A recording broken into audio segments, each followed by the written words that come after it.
Gabrielle Hodson is in Copenhagen. Gabrielle, I understand you've spoken to our Derwent Valley Concert Band members. How are they doing? Look, they're doing fine now. They performed at the Tivoli yesterday, but look, there was a real ordeal getting to Copenhagen. What was supposed to be, I think, a 24-hour flight turned into a 40-hour flight. Just after Singapore, one of the girls, a female trumpeter, actually had a stabbing pain in her leg. She collapsed, passed out, and no one knew what was going on, so she had to be taken to hospital. So the plane actually landed in New Delhi unexpectedly, a bit of an emergency stop, and she was taken to hospital there and arrived here in Copenhagen 2 days late. But she came here yesterday, she got up on stage, performed, so she seems okay now, but it was an ordeal. The flight was delayed, and they're also delayed in London, having to go to customs twice after stopping in India. So, yeah, things are looking up for them. That's great she's okay. Now, what about their gift for the royal couple? Look, they've wanted to give a framed photo of the band to the couple. I think they were planning to do it in person. The band patrons turned up to one of the palaces, turned out to the wrong palace, and they were directed to another one.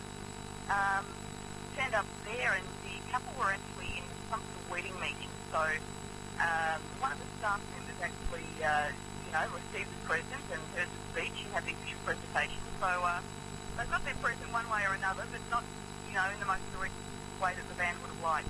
Just quickly, how did the image of Tasmania come across in Mary's much-talked-about documentary broadcast nationally in Denmark last night? There were some beautiful images, Blind Glass Bay, Mary horse riding, and just Fred and Mary in their everyday lives in Danish and in English. And she spoke about, some very personal stuff, her mother dying, how her life changed, and adjusting to life in Denmark. Gabrielle, thanks for joining us. Thank you, Penny. Excitement is growing in Denmark with the royal wedding between Hobart's Mary Donaldson and Crown Prince Frederik only days away. Gabrielle Hodson, how's Mary handling the pressure? Look, she was at a state dinner last night looking very glamorous, white dress, huge tiara, was very in control, very focused. They had some Danish comedians there, entertainers, that sort of thing, and, she was laughing along with the jokes, so obviously she understood what was going on, and she was just the absolute focus of this evening. I understand you found one Australian restaurant in Copenhagen and business is booming. Yes, look, there's only one in Denmark, a few Aussie pubs, but just one restaurant. It's actually along the carriage route, so they're doing a few special things for the wedding. But their top-selling beer, and they sell boxes and a big range of beers there, the top-selling beer is Vogue. Now, they don't actually sell Cascade, so I'm sure that'd be a top seller if that was sold there as well. Another thing they sell, and this is also their top seller at the moment as far as food goes, is a dish they call Tasmanian Devil. Now, it's actually a beef and vegetable dish, but apparently some people think it's the real thing. It really is Tasmanian Devil. Finally, what do you know about Mary's outfit for the wedding? Will we see any Aussie influence? Look, it's unlikely there'll be any Australian input into the dress, unless Mary has specified that she does want some element of the design there. The designer is the Queen's personal fashion person, Ulf Frank. He's a Danish man based in Italy. Her bouquet will have some Tasmanian flowers, that's been confirmed. We don't know what, but it is being flown in especially, and we'll find out on the day. Gabrielle, thanks for your time. Thank you, Penny. Joining us from Copenhagen is Gabrielle Hodson.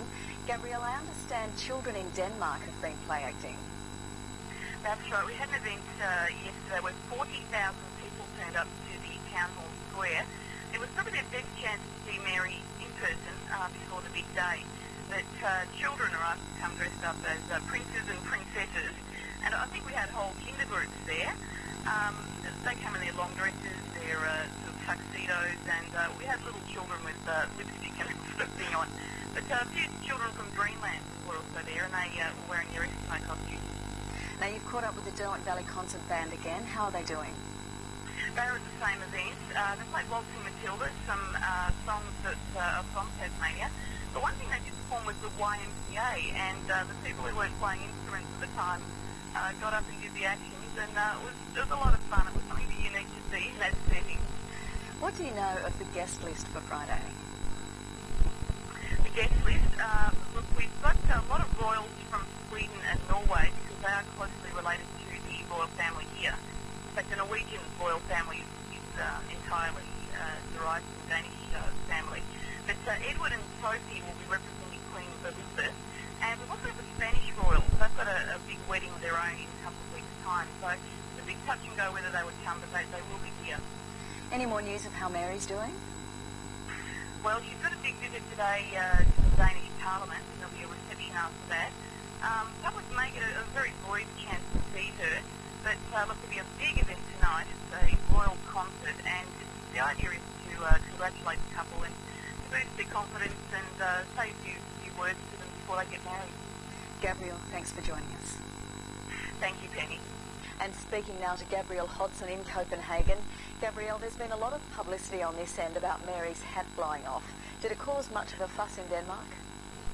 That's right. Look, there was live television coverage of her arrival at this particular reception. And this hat flying off was replayed in slow motion about 6 times. And people in the crowd were asked, how do you think she handled it? And afterwards they asked her as a politician, how do you think Mary handled this hat flying off? So she's under a lot of pressure and a lot of, she's certainly, every move is being monitored. What's the local speculation on the secret honeymoon? Look, nobody knows the location, but the talk is it could be on the Royal Yacht Danabro going to Spain.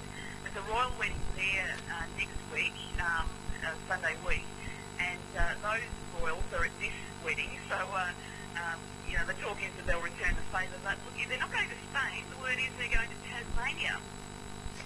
Just quickly, I understand betting has started on when the couple will have children. Look, Mary has said she wants many children, and the first child, whether it's a boy or a girl, will be the heir. That's how the system works here. And Mary's also being checked out medically, I suppose, to make sure that she can have children.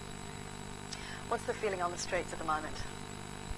Look, the feeling is cold, but look, people are excited. They're very determined. I met a woman yesterday. She brought 3 layers of clothing and a blanket, and nothing is going to stop her from watching Denmark's big day. Gabrielle, thanks for joining us. Thanks.